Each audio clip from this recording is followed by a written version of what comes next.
कल्याण के संपादक मंडल ने सन 1932 का कल्याण का विशेषांक ईश्वरांक के नाम से प्रकाशित करने का निर्णय लिया।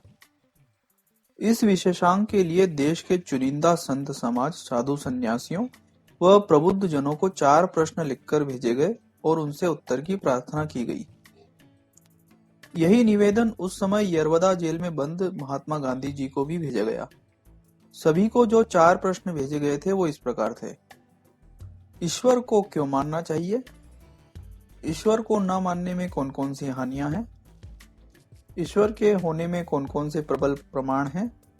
अपने जीवन की ऐसी सच्ची घटनाएं लिखिए जिनसे ईश्वर की सत्ता और दया में आपका विश्वास बहुत बढ़ा हो। गांधी जी ने उपरोक्त प्रश्नों पर अपने विचार तो लिखकर भेजे, लेकिन साथ ही कल्याण के संपादक महोदय को अपने इन विचारों को प्रकाशित करने से मना कर दिया। इस बात का उल्लेख कल्याण के संपादक ने विशेषांक में भी किया, जो इस प्रकार है। महात्मा गांधी जी से भी इसी आशय के कुछ प्रश्न पूछे गए थे। उन्होंने यरवदा से उत्तर भी दिया था, परंतु निम्नलिखित शब्दों में छापने की आज्ञा नहीं दी। इससे उन्हें नहीं छापा गया। महात्मा जी के सत्य की महिमा को बढ़ाने वाले शब्द ये हैं। छापना नहीं। बात यह है, सरकारी लोग मेरे खतों का या विचारों का प्रकट होना चाहते नहीं है। उनकी दृष्टि में समझ सकता हूं और उसके अनुकूल यथाशक्ति चलता हूं। यह सब व्यवहार विश्वास से चलता है। सत्य को ही परम ईश्वर मानने वाला मैं इस विश्वास का घात करना नहीं चाहता हूं।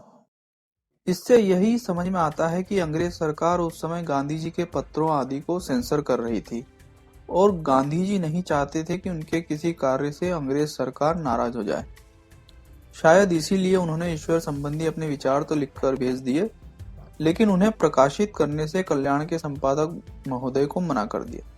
लेकिन साथ ही कुछ प्रश्न भी उठते हैं कि अंग्रेज सरकार से लोहा लेने वाले, उनके खिलाफ नए नए आंदोलनों की शुरुआत करने वाले गांधी जी आखिर उस समय इतने विवश क्यों थे कि अपने भगवान संबंधी विचारों को भी प्रकट करने से पीछे हट रहे थे? भला किसी व्यक्ति के ईश्वर संबंधी विचारों से अंग्रेज सरकार को क्या खतरा हो सकता था?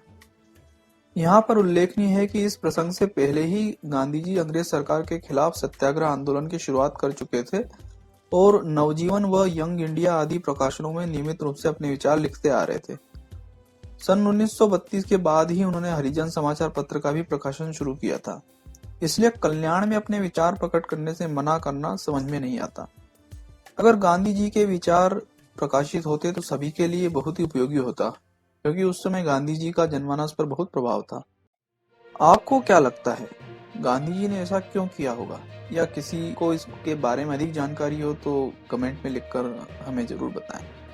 यह वीडियो आपको कैसा लगा, इस वीडियो के कमेंट बॉक्स में लिखकर हमें जरूर बताएं।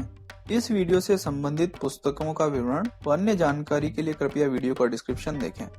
अगर अभी तक आपने हमारा चैनल सब्सक्राइब नहीं किया है तो सब्सक्राइब बटन पर क्लिक कीजिए और साथ ही बेल आइकन पर भी क्लिक कीजिए, जिससे कि हमारा कोई भी अगला वीडियो आपसे छूट ना पाए।